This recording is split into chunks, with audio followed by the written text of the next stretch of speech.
Good afternoon. It is Thursday night and it's after work. And I have just kind of been depressed today.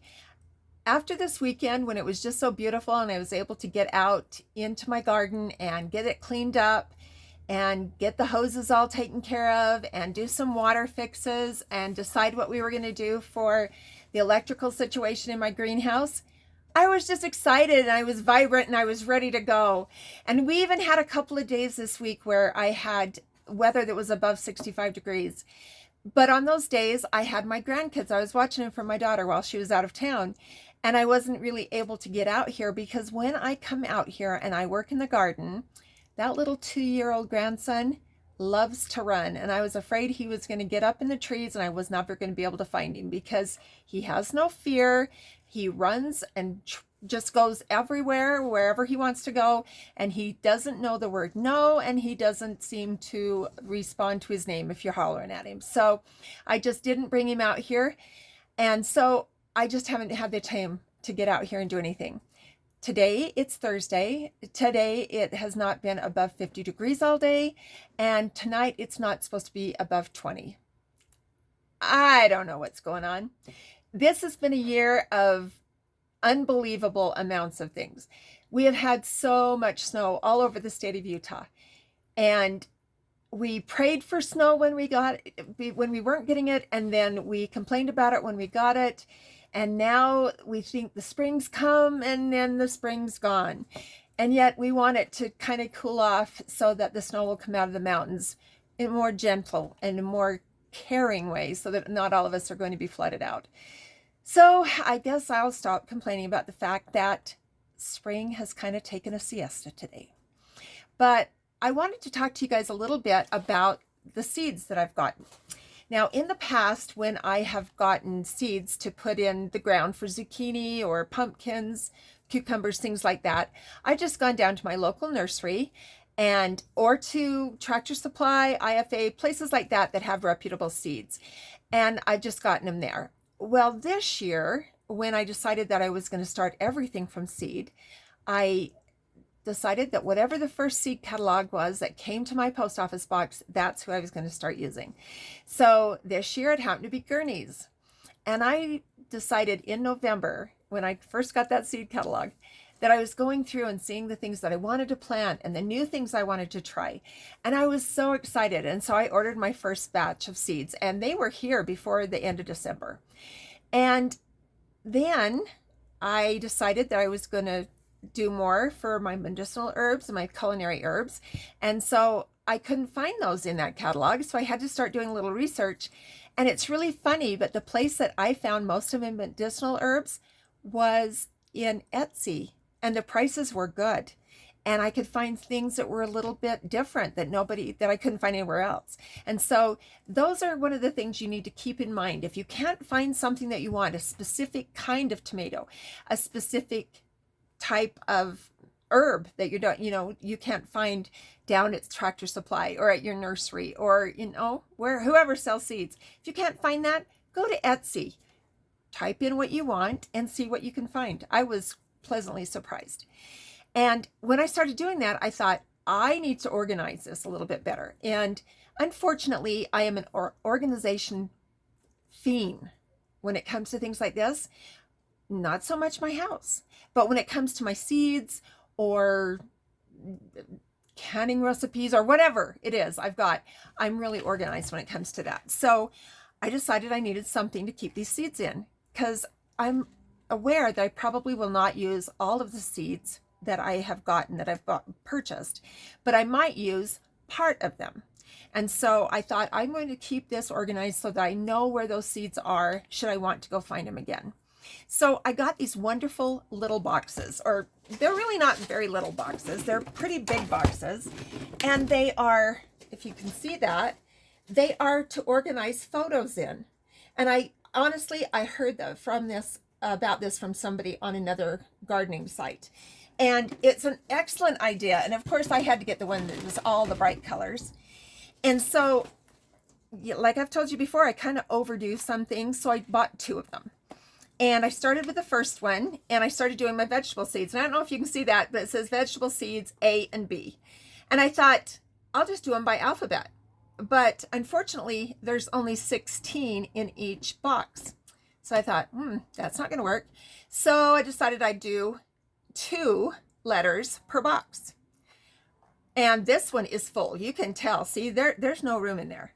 But then when you get down to some of these, like F, G, H, and I, there's one little seed pack. That's it. So you just need to find your own way that you're going to do things. So this one that I just showed you, that is for my vegetables and my flowers that I'm going to be planting in the garden.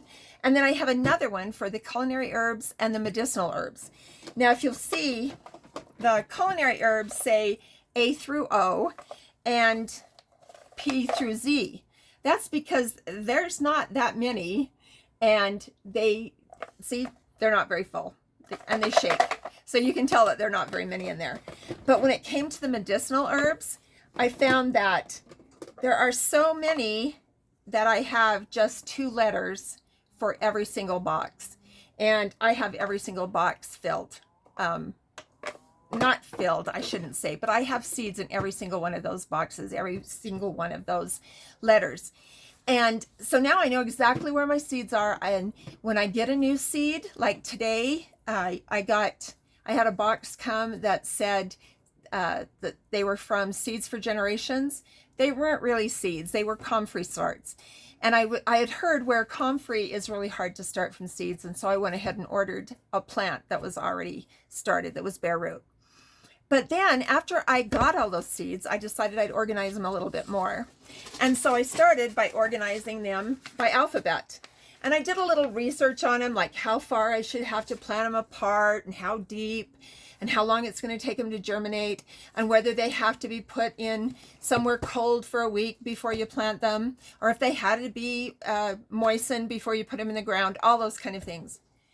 And then I thought, well, that was stupid because I've got them alphabetized, but none of the germinate times are the same.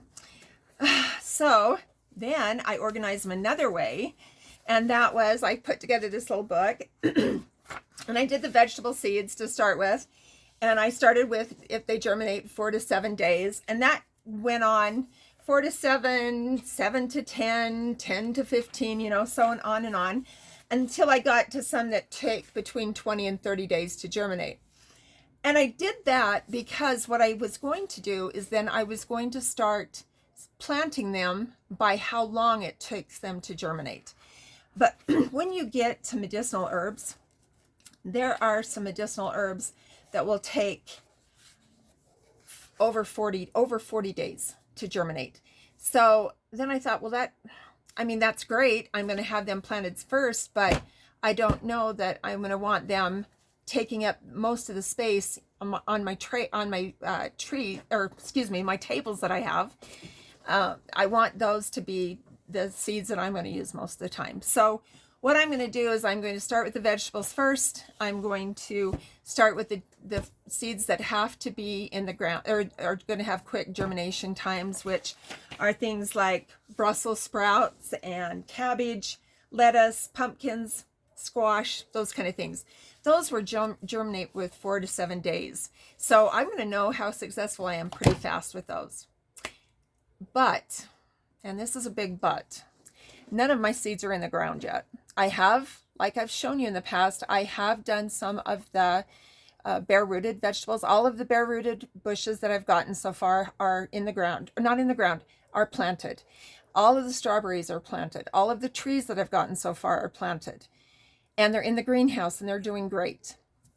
But we are fighting so hard with this heat issue on the days when the sun shines a lot that I feel like I haven't planted the seeds because I'm so worried that I'm going to put them in the ground and then I'm going to fry them and they're not going to germinate and I'm not going to have seeds. And I have expended so much money and time in this little endeavor that I just don't want to do that. So I think maybe we're starting to get a handle on it. I've talked to some people that have greenhouses, or I've talked to some people who have talked to some people, and they said, hey, they had the same problem even with some of the big high tower or high tunnel greenhouses, and they have used shade cloths.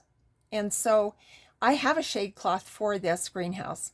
And I think that's the next thing that we're going to try. I've got some fans that are working, and they're like today where it was overcast, the fan kept it under 90 degrees. Would have been great.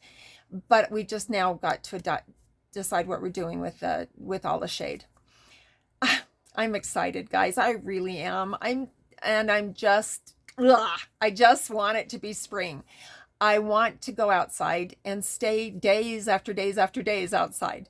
That doesn't work very good when it comes to my job, but I think this weekend that if I don't do another video before Saturday, then on Saturday I'll be showing you how I'm putting seeds in the ground, because seeds in the dirt, because those seeds are going to start getting planted this weekend, come hell or high water. Hopefully not high water. Everybody in Utah is flooding. I sit up on a bench, so I don't think I have to worry about that, but let's keep our fingers crossed. I don't want to have to go be putting sandbags around my house. I think it's about time, guys. Let's get excited. Get your hands dirty. Let's grow some stuff, and I'll talk to you tomorrow.